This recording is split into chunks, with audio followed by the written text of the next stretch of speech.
2022년 1월 6일 목요일 달코라 뉴스입니다.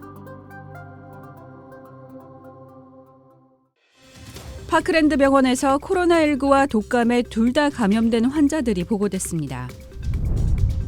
오미크론 변이 확산으로 코로나19 검사를 받으려는 사람들이 늘면서 달라스 카운티가 진단검사소를 추가로 개설하고 있습니다.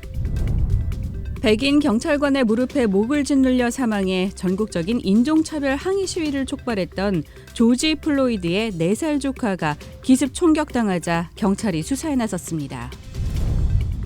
오미크론 변이 확산으로 약국에서 판매되는 코로나19 자가진단 키트 물량이 모자라는 등 공급 장애가 계속되고 있습니다.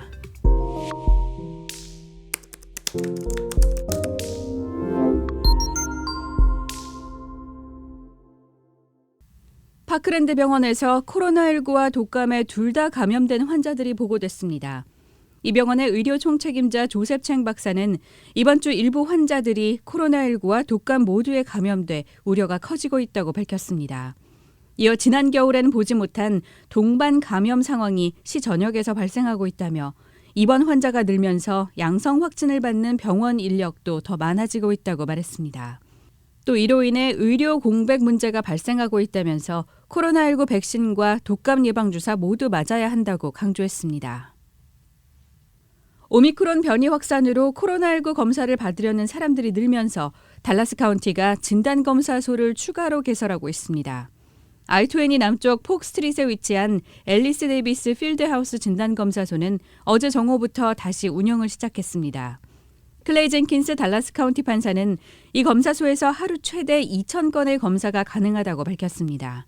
또 달라스 카운티는 I-30 외곽에 위치한 세뮤얼 그랜드 아쿠아릭 센터에도 진단 검사소를 개설해 오늘부터 운영을 시작한다고 전했습니다.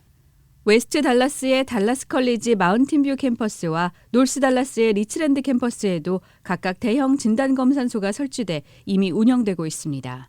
한편 소규모의 민간 검사소들은 대기줄이 거리 교통을 마비시킬 정도로 길어졌습니다. 백인 경찰관의 무릎에 목을 짓눌려 사망해 전국적인 인종차별 항의 시위를 촉발했던 조지 플로이드의 4살 조카가 기습 총격을 당하자 경찰이 수사에 나섰습니다. 휴스턴에서 플로이드의 조카 아리아나 딜레인이 총에 맞아 다치는 사건이 발생했습니다. 경찰에 따르면 총격범은 새해 첫날인 지난 1일 오전 2시 55분쯤 딜레인 가족의 아파트에 여러 차례 총을 쏜 뒤 달아났습니다. 경찰은 사건 당시 피해자 신원을 밝히지 않았지만 피격 사실은 가족을 통해 뒤늦게 알려졌습니다. 조지 플로이드는 텍사스 출신으로 딜레인을 비롯한 일부 가족과 친구들은 휴스턴에 살고 있습니다. ABC 방송은 경찰이 이번 사건을 의도적인 총격으로 보는지 여부를 밝히지 않았다고 전했습니다. 오미크론 변이 확산으로 약국에서 판매되는 코로나19 자가진단 키트 물량이 모자라는 등 공급 장애가 계속되고 있습니다. 어제 CNBC 방송은 조 바이든 대통령이 더 이상 코로나19 봉쇄책은 없다는 입장과 함께 진단키트 5억 개를 무료로 공급하겠다고 밝혔지만 자재 부족과 기존의 공급망 장애 때문에 배포가 쉽지 않다고 보도했습니다. 가정용 진단키트를 긴급 승인받은 에보사의 존 쿠발 대변인은 늘어난 수요로 인해 인력 충원도 어려운 과제라며 여기에 백신이 보급되면 수요가 줄 것으로 예상해 지난해 공급량과 노동력을 줄인 것도 원인이었다고 했습니다. 일부 도매업자들은 앞으로 몇 달 뒤에야 가정용 자가진단 키트가 시중에 유통될 것으로 예상했습니다. 오늘의 단신입니다. 국민의힘 윤석열 대선 후보와 이준석 대표가 의원총회에서 그동안의 갈등 관계를 일시에 전격 봉합하고 원팀으로 급선회했습니다.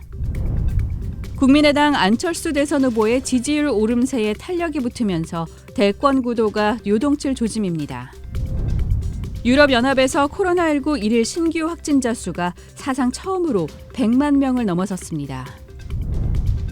프랑스에서 코로나19 백신을 맞아야 다중이용시설에 들어가고 장거리용 대중교통을 이용할 수 있게 하는 법안이 첫 번째 입법 관문을 넘었습니다. 지금까지 1월 6일 목요일 달코라 뉴스의 소피아 싱이었습니다.